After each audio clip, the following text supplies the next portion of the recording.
अपनी बेटी को एतमाद देना है, सबसे बड़ी बात आपने एतमाद देना है, उसका साथ देना है, फिर ही कोई बात हो सकती है। तो ये सारी जो चीज़ें होती हैं ना, ये हम लोग ना बेटियों की शादियाँ करने के बाद ना उनको नहीं देते। और ये कहा जाता है कि जी आपको जहाँ हमने दे दिया, आपकी शादी कर दी, अब वहाँ से आपका जनाज़ा ही निकलेगा। ये जो मिथ है ना, आजकल बहुत सारे लोग अपनी बेटियों के दिमाग में यही बात डाल देते हैं। इसकी वजह से बहुत ज़्यादा प्रॉब्लम्स हो जाती हैं, इवन लोग जान से भी चले जाते हैं। अस्सलाम वालेकुम एवरीवन, कैसे हैं आप सब? आई होप आप सब ठीक होंगे, वेल एंड गुड होंगे।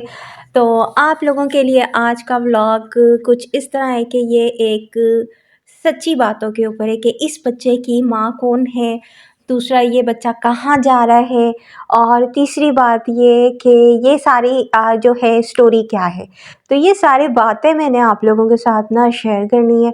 काफ़ी सारे लोग मुझसे मेरे अकाउंट के ऊपर एक अकाउंट के ऊपर पूछ रहे हैं कि ये बच्चा कहाँ जा रहा है, इसकी मम्मा कौन है, ये क्यों दे रहे हैं आप, किस लिए दे रहे हैं आप, क्या रीज़न है, आप हमें दे दें, ये वो, इस तरह की बहुत सारी जो बातें हैं और बहुत सारे लोगों ने बातें की हुई हैं। तो ये सारी चीज़ें आप लोगों के साथ मैं शेयर कर रही हूँ। आज मॉर्निंग से स्टार्ट लेते हैं, और मॉर्निंग में बेबी की जो हो रही होती है ना, अच्छी वाली मालिश हो रही होती है, और मालिश मैं खुद कर रही थी। और यहाँ देख सकते हैं इसे ड्रेसअप कर दिया अच्छे तरीके से, कोकोनट ऑयल से इसकी मालिश कर दी है, गर्म पानी से स्पंज से इसको साफ़ और क्लीन कर दिया है। नरम वाले जो रुमाल होते हैं ना उनसे, वो जो बाकी जो दूसरे होते हैं ना उनसे बिल्कुल नहीं करना चाहिए, क्योंकि बहुत ज़्यादा स्किन रेशनल हो जाती है। दूसरी ये कि पिंपल्स वगैरह होना शुरू हो जाते हैं। वैसे ही जो बेबी की स्किन थी बहुत सेंसिटिव थी। अभी हम लोगों ने डॉक्टर को रिसेंटली चेकअप करवाया था, उन्होंने कहा था कि गर्माइश है बच्चे को बहुत ज़्यादा अंदर से, आप इसको ज़्यादा लपेटें ना, आप इसका ख़्याल करें, आप इसके ऊपर कोई भी ना चीज़ ना लगाएँ जिससे उसको एलर्जी हो। तो ख़ैर इसे एलर्जी का सिरप वग़ैरह दे दिया गया था, ऊपर से कफ़ भी थी, बहुत ज़्यादा सीना भी जकड़ा हुआ था, तो इसकी भी दवाई वग़ैरह ले ली थी। तो इस वजह से हमने ना यही सोचा था कि इसे अब कोई भी जो ऑयल वग़ैरह है, जैसे कि गरम ऑयल वग़ैरह होते हैं, आजकल जैसे लोग उसको ज़ैतून के तेल को बोलते हैं कि बहुत ही गरम है, इसकी वजह से भी ना पिंपल्स होना शुरू हो जाते हैं, तो ऐसा ही कुछ था। ख़ैर हम लोग इसकी कोकोनट से मालिश कर रहे हैं, वो भी हल्की-फुल्की, डेली बेसिस के ऊपर होती है। कभी ऐसा होता है कि हाँ, तबीयत ख़राब है तो बिल्कुल नहीं होती है, तो यहाँ पे ये देख सकते हैं सॉक्स वग़ैरह पहनाए जा रहे हैं, ड्रेसअप किया जाता है। बच्चा है ना बहुत ज़्यादा खिलता है, फूलता है, अ, उसका रंग जो होता है वो फेयर होता है, दूसरा सेहत बहुत अच्छी होती है। और ये हेयर्स वग़ैरह हाथों में जितने भी आ जाते हैं बच्चों के, इवन मम्मा के कोई भी, मतलब कि आप कह सकते हैं कि डस्ट वग़ैरह या कपड़ों का कोई रुआँ हो गया, कुछ भी हो गया, वो भी मतलब मेल बनना शुरू हो जाता है। गर्दन के पास इतनी ज़्यादा मेल आ जाती है एक ही दिन में। एक ही दिन में ना साफ़ किया जाए तो वो बहुत ज़्यादा डस्ट होना शुरू हो जाती है। ऐसा लगता है कि जैसे बच्चा पूरा महीना हो गया इसे नहाया नहीं है, साफ़ नहीं किया, क्लीन नहीं किया, ताकि ऐसा कुछ नहीं होता है।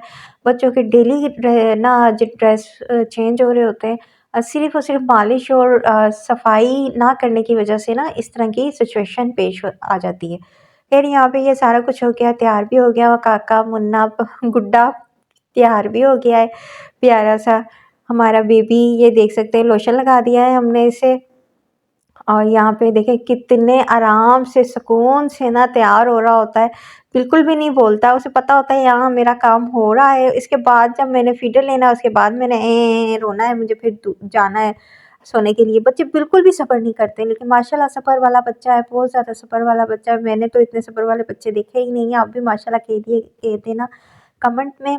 खैर आप लोग, काफ़ी सारे लोग मुझसे पूछ रहे थे, कर रहे थे कि ये आपका क्या है, मतलब कि आप इसकी क्या लगती हैं? तो मैं आप लोगों को बता दूँ, ये मेरा भांजा है, ये मेरी बहन का बेटा है, मुझसे जो छोटी मेरी सिस्टर हैं उनका बेटा है। ख़ैर ये उनकी पहली औलाद है। आप लोग मेरे पिछले व्लॉग देख सकते हैं, उसमें ये बेबी की बर्थ व्लॉग भी है। जिस हॉस्पिटल में हम लोग गए थे, जहाँ भी बेबी हुआ था, डिलीवरी सारा सीन वगैरह जो सारी चीज़ें हैं वो उसमें व्लॉग वगैरह में मैंने अपलोड की हुई हैं, आप लोग देख सकते हैं। डिलीवरी व्लॉग भी आप लोग पिछले व्लॉग में भी जाके देख सकते हैं, और फिर उससे भी अंदाज़ा लगा सकते हैं कि बेबी की अभी क्या एज चल रही है। ये माशाल्लाह से 2.5 मंथ का होने वाला है, और इसे सँभालना, प्यार करना, उसे सब कुछ करना माशाल्लाह बच्चों में से तो इतनी अच्छी खुशबू आती है ना मैं क्या बताऊँ आपको कि इतना सा बच्चा तो ना हर किसी को अच्छा लगता है, इतना सा छोटा-सा क्यूट सा बेबी तो हर किसी को बहुत प्यारा लगता है, बहुत अच्छा लगता है। इसे कोई भी प्यार करेगा, कोई भी सँभालेगा तो उसे उससे प्यार हो जाएगा और एक बात मैं कह दूँ कि जो माँ जैसा प्यार होता है ना वो किसी को नहीं कोई भी नहीं दे सकता। अपनी रात की नींदें ख़राब नहीं कर सकता। इवन के रात में अपने आप को छोड़ दो, अपना खाना-पीना हर चीज़ बच्चा बिल्कुल टोटल जो है ना माँग रहा होता है तवज्जो कि मुझे बिल्कुल तवज्जो से रखें और दूसरा ये बात होती है कि जब बच्चे हो जाते हैं ना तो माँ-बाप को ना अपने ना सारी चीज़ें छोड़ देनी होती हैं। वो बिल्कुल बच्चा कहेगा तो भई सोना है, बच्चा सोएगा तो माँ ने सोना है, उसके बाद मतलब बच्चा कुछ सो रहा है या आराम से बैठा हुआ है तो फिर ही माँ कुछ खा सकती है। अदरवाइज़ इस तरह माँ अपनी चीज़ें भी नीड्स भी पूरी नहीं कर सकती है। ये जो सारी जो चीज़ें होती हैं ना वो एक बेबी से रिलेटेड होती है। जो माँ होती है ना माँ के पाँव के तले ऐसे ही तो जन्नत थोड़ी होती है। इतनी एफ़र्ट करने के बाद, इतनी मेहनत करने के बाद फिर जाके बच्चे कहीं बड़े होते हैं और माँ के पाँव के तले जन्नत आती है। और यही मैं आप लोगों को बता दूँ कि एक माँ बनना, 9 महीने बच्चे को अपने पास रखना, फिर उसके बाद उसको पालना, उसके लिए अब छोटा-सा जब सवा महीने में बच्चे को बहुत ज़्यादा केयर की ज़रूरत होती है, छोटी-छोटी चीज़ों की, छोटी-छोटी बीमारियों की, कहीं वो बड़ी बीमारियाँ ना बन जाएँ, कोई बड़ी डिज़ीज़ ना बन जाए, उन चीज़ों से बचाने के लिए माँ जो एफ़र्ट कर रही होती है ना, एक औरत, एक लड़की जो एफ़र्ट कर रही होती है ना, वो बहुत मैं कहूँ कम में बच्चों के लिए और फिर उसके बाद आप ये बच्चा किसी को दे दो। आपके दिल पे क्या गुज़रेगी, एक माँ के दिल के ऊपर क्या गुज़रेगी आप सोच सकते हैं। बिल्कुल आप लोग सोच सकते हैं जो माएँ होंगी ऐसे जैसे कलेजा फट जाने वाली हालत होती है कि कलेजा ऐसे मतलब कि आपका दिल फट जाए, इस तरह की होती है सिचुएशन। तो यहाँ पर आप देख सकते हैं खाने-वाने का टाइम हो गया है। रात का टाइम था, आयत सो गई थी, उसके बाद वो हलीम था, ना हम लोग चाय वग़ैरह लाज़मी बनाते हैं रात में। डिनर के बाद और अब जो दोपहर का टाइम है सुबह बिल्कुल मैंने ना जो भी पराठा वग़ैरह बनाने की कोई वीडियो नहीं बनाई थी क्योंकि बहुत टाइम लग जाता है तो यहाँ पे बन रही थी कढ़ी पकोड़ा और कढ़ी की तैयारी शुरू हो चुकी थी। उसके बाद मैंने जो फ्रूट वग़ैरह थे वो कट कर लिए थे और इसके बाद ना इनकी जो मेरी सिस्टर है उनको बहुत ज़्यादा एनीमिया की कमी हुई हुई है मतलब उनको बहुत ज़्यादा ब्लड की भी कमी हुई है। एक मैं आपको बता सकती हूँ कि डिलीवरी के बाद बहुत ज़्यादा जो खून होता है जो ब्लड होता है वो ज़ाया हो जाता है। तो क्या होता है कि बच्चों को सँभाल-सँभाल के सब चीज़ें करके तो माँ भी बहुत ज़्यादा वीकनेस फ़ील करना शुरू हो जाती है, उसे भी बहुत ज़्यादा प्रॉब्लम शुरू हो जाते हैं। तो यहाँ पे सिस्टर के साथ भी प्रॉब्लम्स शुरू हो चुके थे। तो इसी वजह से उनके लिए मैंने फ्रूट वग़ैरह कट कर दिए थे, तो यहाँ पर बन रहे थे पकोड़े वग़ैरह और उसके अलावा बाकी चीज़ें मतलब इसके साथ हम राइस बना लेंगे तड़के वाले और जिन्होंने चपातियाँ लेनी होंगी घर में, वो चपातियाँ उनके लिए बन जाएँगी।